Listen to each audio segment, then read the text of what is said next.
I just thought I'd make this quick YouTube video on my phone for anyone in trouble that has a Clifford Immobiliser on their car.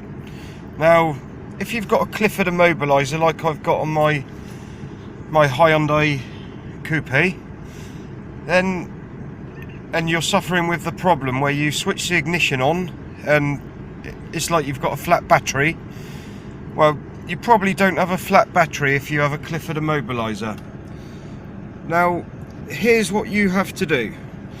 I don't know what the long-term solution is yet. I'm going to deactivate my Clifford Immobiliser, but for now, you need to switch your ignition on.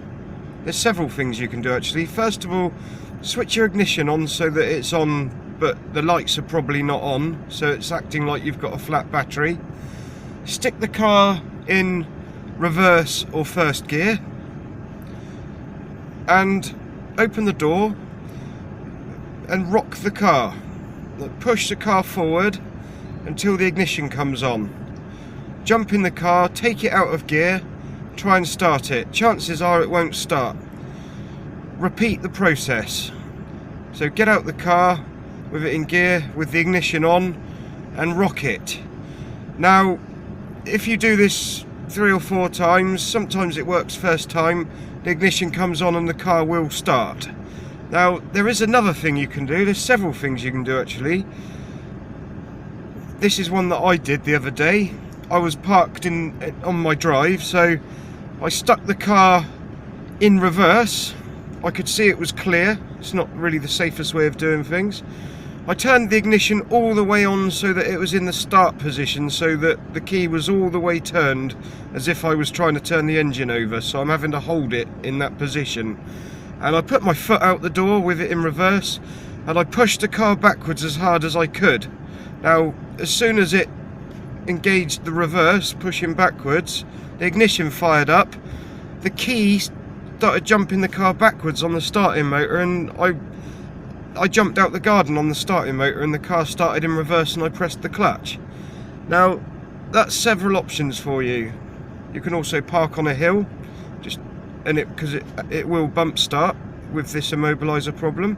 And also, the other way, if you don't want to look a bit silly doing the old pushing the car backward and forward trick, this doesn't always work. But scenario, you've just unlocked the door, you get in and it's acting like you've got a flat battery. Right, get out the car, slam the door. I find slamming the door fairly hard works for some reason, and do the central locking. Lock it, unlock it, lock it, unlock it. Do it 3 or 4 times. Maybe slam the door again for luck. Get in, try the car. Sometimes it starts.